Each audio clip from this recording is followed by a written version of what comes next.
എന്ത് ചെയ്യാനാ, ഒരു അറിയിപ്പില്ലാതെ പെട്ടെന്നാണ് വീട്ടിലേക്ക് 5-6 ഫ്രണ്ട്സ് വന്നത്. ഡിന്നർ ടൈം ആയതുകൊണ്ട് എന്താക്കുന്ന ആകെ കൺഫ്യൂഷനായി. പെട്ടെന്നാവുന്ന എന്താ ഉള്ളതെന്ന് ആലോചിച്ചപ്പോഴാണ് എന്നാൽ പിന്നെ പൂരിയും ചിക്കൻ കറി ഉണ്ടാക്കിയാലോ എന്ന് ആലോചിച്ചത്. അപ്പോൾ ഇന്നത്തെ റെസിപ്പി പൂരിയും ചിക്കൻ കറിയാണ്. ആട്ടപ്പൊടി കൊണ്ടുള്ള പൂരിയാണ് ഇന്ന് ഞങ്ങൾ ഉണ്ടാക്കുന്നത്. അപ്പോൾ നമുക്ക് ആവശ്യത്തിനുള്ള ആട്ടപ്പൊടി എടുത്ത് അതിനകത്തേക്ക് കുറച്ച് പഞ്ചസാരയും ആവശ്യത്തിനുള്ള ഉപ്പും ചേർക്കാം. പഞ്ചസാര ഇടുന്നത് നമുക്കൊരു ക്രിസ്പിനെസ് പൂരിക്ക് കിട്ടാൻ വേണ്ടിയിട്ടാണ്. 2 കപ്പ് പൂരിയിലേക്ക് 2 സ്പൂണ് പഞ്ചസാരയാണ് ഇട്ടത്. ആദ്യം ഞാൻ കുറച്ച് ആട്ടപ്പൊടി എടുത്ത് പിന്നെ എനിക്കൊരു ഡൗട്ട് എങ്ങാനും തികഞ്ഞില്ലെങ്കിലോ എന്ന് വിചാരിച്ച് ഞാൻ കുറച്ചും കൂടെ ആട്ടപ്പൊടി എക്സ്ട്രാ ചേർത്തിട്ടുണ്ടായിരുന്നു. പക്ഷേ പഞ്ചസാര ഞാൻ പിന്നെ ചേർത്തില്ല, അതൊരു ക്രിസ്പിനെസ്സിന് വേണ്ടി കുറച്ച് ചേർത്താൽ മതി. അപ്പോൾ ആദ്യം നല്ല രീതിയിൽ പഞ്ചസാരയും ഉപ്പും മാവും മിക്സ് ചെയ്തതിന് ശേഷം ഇളം ചൂട് വെള്ളം ചെറുതായിട്ട് ഒഴിച്ച് മിക്സ് ചെയ്തെടുക്കാം. ഒറ്റയടിക്ക് ഒഴിച്ചിട്ടുണ്ടെങ്കിൽ നമുക്ക് വെള്ളത്തിൻ്റെ അളവ് മനസ്സിലാവില്ല. അതുകൊണ്ട് കുറച്ച് ഒഴിച്ച് മിക്സ് ചെയ്തെടുക്കുകയാണ് നമുക്ക് പൂരീൻ്റെ ബാറ്റർ റെഡിയാക്കാൻ വേണ്ടി നമ്മൾ ചെയ്യേണ്ടത്.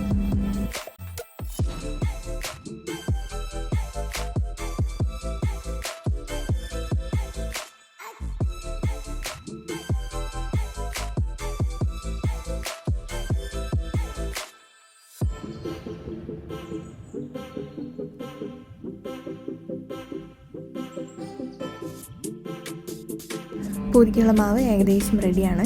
ഇത് കുറച്ച് നേരം നമ്മൾ റെസ്റ്റ് ചെയ്യാൻ വേണ്ടി വയ്ക്കണം.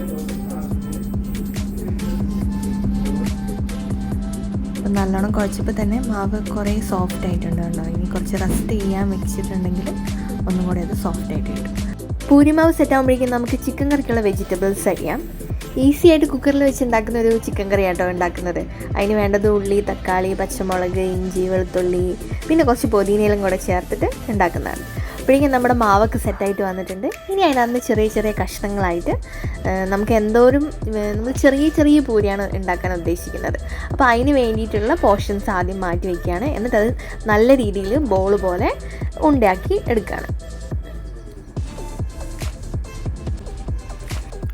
ഇനി പൂരിക്ക് വേണ്ടിയിട്ട് നമ്മുടെ ആട്ടപ്പൊടി സെറ്റാക്കി വെച്ചിരിക്കുന്നത് നമുക്കൊന്ന് റൗണ്ട് ഷേപ്പിലാക്കിയെടുക്കണം.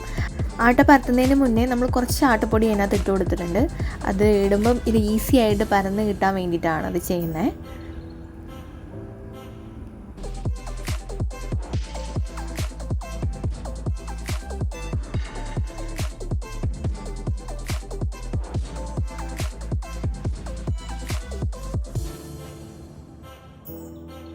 ഒരാൾ പൂരീൻ്റെ കാര്യങ്ങളൊക്കെ ഏൽപ്പിച്ചിട്ട് നമ്മൾ ചിക്കൻ കറിയിലേക്ക് തുടങ്ങി.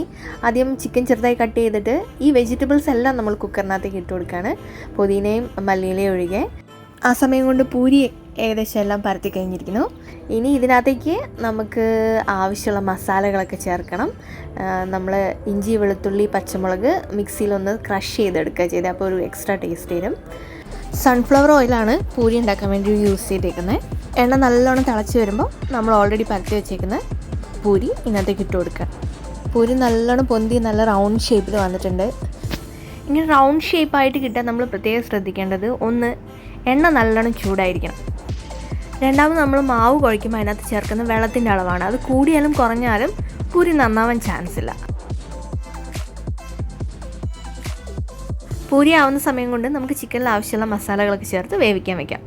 ആവശ്യത്തിനുള്ള ഉപ്പ്, 2-2.5 സ്പൂൺ മല്ലിപ്പൊടി, 1 സ്പൂൺ മുളക് പൊടി, പിന്നെ 1 സ്പൂൺ കാശ്മീരി ചില്ലിയും കൂടി ചേർക്കുന്നുണ്ട്, 1/2 സ്പൂൺ മഞ്ഞൾപ്പൊടി, പിന്നെ ഞാൻ കുറച്ച് ചിക്കൻ മസാലയും കൂടെ ചേർത്തിട്ടുണ്ട്. ഇനി ഇതെല്ലാം കൂടെ ചിക്കനിനകത്തേക്ക് നല്ലോണം മാരിനേറ്റ് ചെയ്യുക. വെള്ളം ചേർക്കേണ്ട ആവശ്യമില്ല, ഓൾറെഡി ചിക്കനിൽ നിന്ന് വെള്ളം ഇറങ്ങും.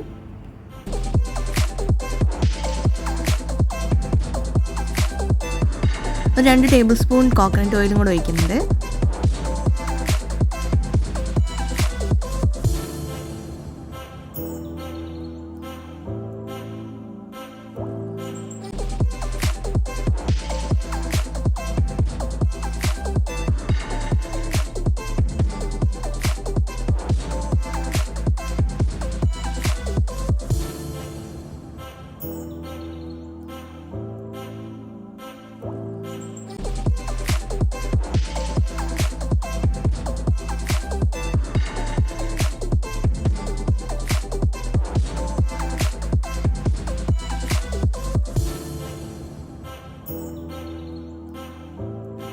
കുക്കറിൽ വെച്ച് 3 വിസിലടിച്ചപ്പോഴേക്കും നമ്മുടെ ചിക്കൻ കറി ഏകദേശം റെഡി ആയിട്ടുണ്ട്.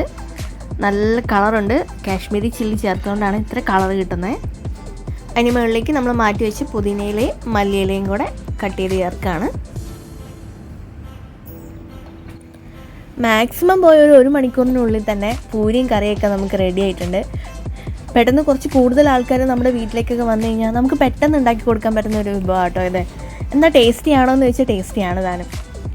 അപ്പോൾ ഈ സിമ്പിൾ റെസിപ്പി എല്ലാവരും ട്രൈ ചെയ്ത് ഫീഡ്ബാക്ക് അറിയിക്കുമല്ലോ. Thank you for watching. അടുത്ത വീഡിയോയുമായി കാണുന്നവരെ ബൈ ബൈ.